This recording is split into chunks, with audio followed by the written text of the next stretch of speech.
Look at all these people that couldn't get into the most recent Kamala Harris rally because all the tickets were sold out. Oh shit. Wait a minute. Andrew Giuliani. Oh, that's Donald Trump. Hey, how do I delete this? How do I delete this? And that's been the story for this year's presidential election. Vice President Kamala Harris touting that she's pulling in large crowds, even though it's been proven that she's been bussing in supporters from spot to spot. And then we got Donald Trump with loads of people attending his rallies without the promise of a celebrity or musician who's slated to perform, which goes to show just how popular Donald Trump is with his base. I mean, he's so popular that this is what a stadium sounds like when they show his face on the big screen. And guys, I just want to thank y'all so much for being here with me. Thank you for hitting the like button and subscribing. Let's get going.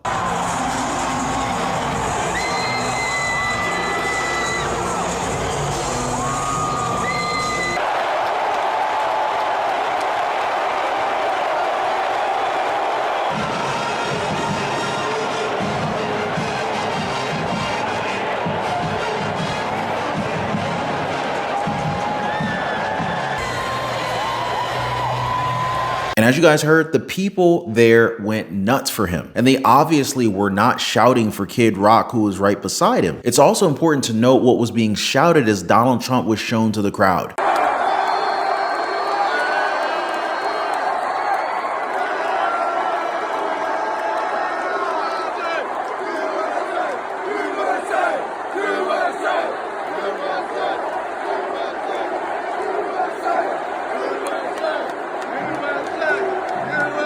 Guys, I think that's an incredibly good sign for Donald Trump. I mean, one, that is the norm for Americans to do whenever they feel proud of their country. Now, this all happened at the Bryant-Denny Stadium with the former president watching a college football game. It was Alabama, aka Bama, going up against Georgia. And it was two birds with one stone for Donald Trump. Alabama hasn't voted for a Democratic candidate since 1976. Donald Trump showing up boosted his popularity in the state. Georgia, on the other hand, was lost to Joe Biden back in 2020. Now, why did Donald Trump lose to Joe Biden in Georgia back in 2020? I'm gonna let y'all go ahead and drop me some comments down below. Tell me why you think that happened. Anyway, what this means is that this was a very good opportunity for Donald Trump to show voters what he's all about. And I think it's very clear that he was there for the people. Now, before leaving, the former president was seen giving out food to supporters who were also chanting USA at him. A chant that changed to 4 more years as he passed out even more food to supporters who wanted to shake his hand. He even took the time to talk to a few people as Secret Service was obviously sweating as he got closer and closer to fans. Now, this is the type of interaction with people that's hard to fake. I mean, you can see it in their faces. They were happy to see him attending this game. This is kind of different compared to what Governor Tim Walz is experiencing. The VP nominee for the Democratic Party also decided to attend a football game recently. This one being the Michigan-Minnesota game, and here's what happened.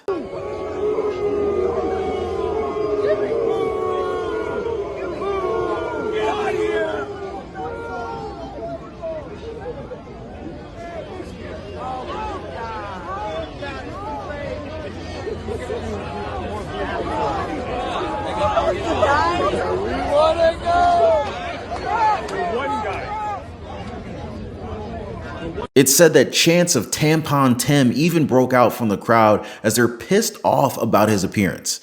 The reason as to why people were left waiting outside is because Walz's motorcade forced them to wait as he arrived at the game. University of Michigan fans were also told to stand under the rain for more than 30 minutes before they were even allowed inside the venue. But it wasn't all bad news for Tim Walz, since he was also being reported that he had supporters there as well. Now, the only difference between Donald Trump and Tim Walz is that these supporters were bussed in and they were holding signs for both Walz and Vice President Kamala Harris, which goes to show that their campaign is relying heavily on supporters who are willing to go with them wherever they go. And to be honest, guys, this is kind of sad given that they've been flaunting to have so much support from the American people. And this now brings me to the last resort of the Kamala Harris-Walz campaign. They're once again trying to bait Donald Trump into another rigged debate. Now, if you can't win 3v1 debates where moderators are essentially carrying the water for you, it might be time to give up. But as we know, they're not going to give up anytime soon since they do have money to burn. In fact, they literally ran an ad that called Donald Trump out during the game that he attended. Vice President Harris is now pushing former President Trump for another debate.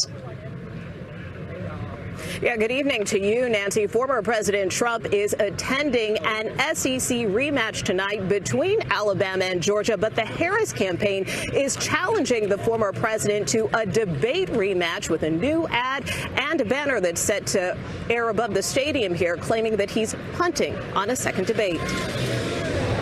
Tailgating in Tuscaloosa.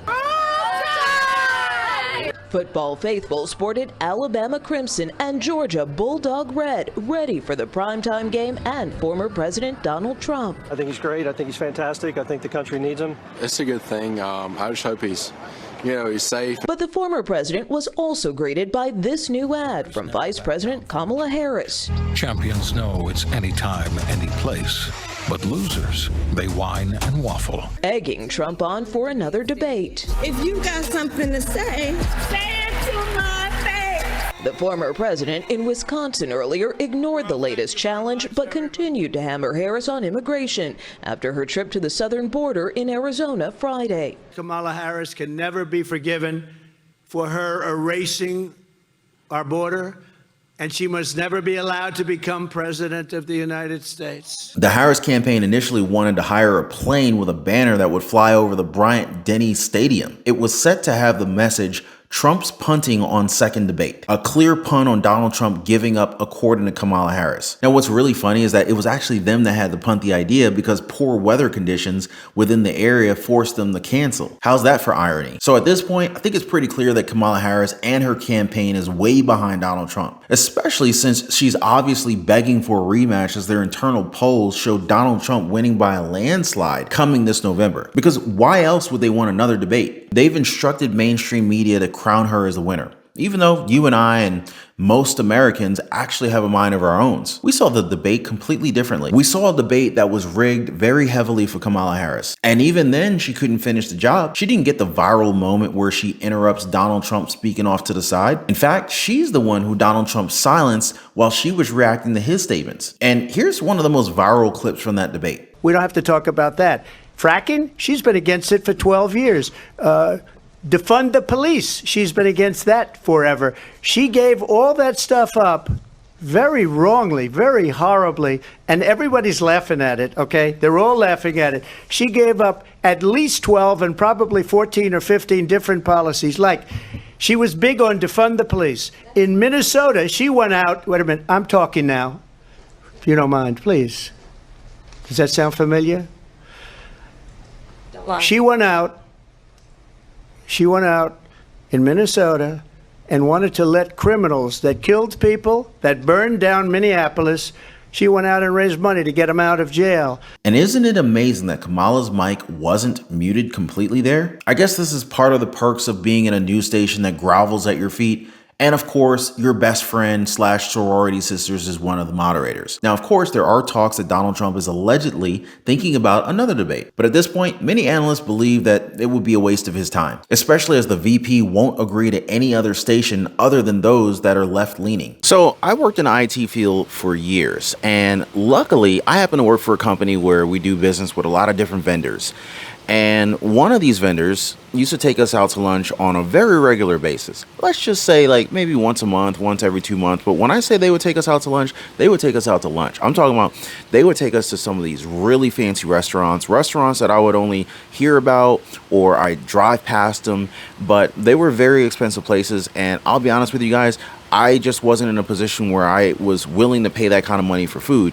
They're very expensive. I'll just put it that way. Anyway, so one day we go to lunch and right around, it was a late lunch. So right around, I don't know, like 1:30, 2 o'clock, we're leaving and we're waiting for the car to be pulled up because they have mandatory valet. So anyway, while we're waiting for our car to get pulled up, I'm staring at this beautiful black Ferrari 458 and I'm like, wow, this thing is crazy. I don't even get to see those kind of cars often. I don't know if it's just me being a car guy, but I just wonder sometimes, like, how do people afford these things? So after the valet pulls the car up, the owner starts walking towards it and I just happen to say, hey man, that's a sharp car. So the owner turns around and says to me, thanks, I appreciate it. So then I say to him, since he seemed friendly, I was like, hey, is that your first Ferrari? So he turns around and he says, oh no, I have 6 more, but this is probably one of my favorite ones. I said 6 more. That response sparked a 2-minute conversation that I had with this guy. And let me tell you, what he shared with me in that brief 2-minute conversation completely changed my life. And it's life-changing conversations and lessons like this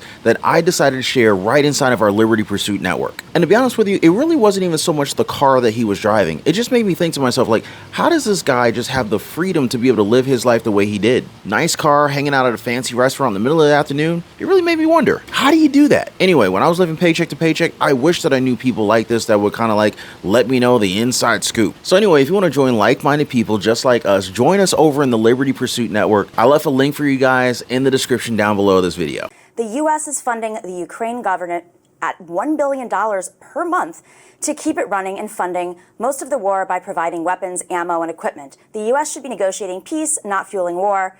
Managing editor of the left-leaning outlet The Gray Zone posted, quote, "When did all our politicians start treating weapons of war like sports memorabilia? Why do they find killing people so amusing?" Greg Price, a frequent critic of the administration, took aim at Zelensky, posting, quote, "Zelensky is now touring ammunition factories in Pennsylvania and attacking President Trump and J.D. Vance in American media outlets. A foreign leader is essentially campaigning for Harris on American soil." Now think about that for a second, guys. This guy is a foreigner. Yes, he's the president of Ukraine, but that doesn't give him the right to be meddling up in our politics. You know what I'm saying? And it's very clear that he's hoping that Kamala Harris wins this year's election. The problem for Zelensky is that it's probable that Donald Trump is winning this year. And even he himself had to admit this because he also met up with him, as you guys saw just a minute ago. He's also not smiling, completely opposite to his experience with Governor Shapiro, because he understands that the goal of Donald Trump is different. He wants peace between these countries. Harris and Joe Biden, on the other hand, they're completely supportive of this continuing bloodshed. They want to keep giving Zelensky billions upon billions of dollars. All of that will stop if Donald Trump wins. How much y'all want to bet that I'm right on that, right? And I believe that Zelensky understands this because this is what he said when he was interviewed with the former president. We need justice. We need justice. It's so important to have justice for the people, especially for the families who lost their children. It's a big tragedy. President Trump, have you changed your thoughts on how this war should end, what you think should be done, or do you still stand by some of the previous statements? Well, I learned a lot, but I think I haven't changed from the standpoint that we both want to see this end, and we both want to see a fair deal made, and it's got to be fair, and I think that'll happen at the right time. I think it's going to happen. The president wants it to end, and he wants it to end as quickly as possible. He wants a fair transaction to take place, and I think, right now I'm campaigning, so right now I don't have much to do with it other than we're doing very well in terms of the campaign, and I've been saying that I believe if I win, we're going to have a very fair and I think actually rather rapid deal. It should stop, and the president wants it to stop. And I'm sure President Putin wants it to stop. And that's a good combination. So we want to have a fair deal for everybody. Now, many people believe that Donald Trump made Zelensky realize that he's going to be in charge soon. And if you looked at this instance between him and the former president, you would see that there was initially a little bit of friction here. And a huge chunk of the black community is now leaving the Democratic Party because of all that they've heard being promises. To promise us something without action is useless. Not everyone is falling for the drama and the theatrics of Kamala Harris and her campaign. Most of us want something to be done to make life easier for us. And this panel proves that smart Americans can actually see through the smoke and mirrors. Can anybody check on Kamala Harris and her campaign team? Because I'm certain that they've seen this. This clip is going viral because of its great representation of the truth in this race. Americans are tired of struggling. Not just those from the black community, but all of us. There are many who feel as if they're now in a third world country, which speaks to the volumes of which Donald Trump is held in high regard when it comes to our finances. In all honesty, life could be good under a possible Harris presidency. The only catch is that you just can't be a U.S. citizen. Here's what she said when confronted with possible issues that she may have down the line with her future plans.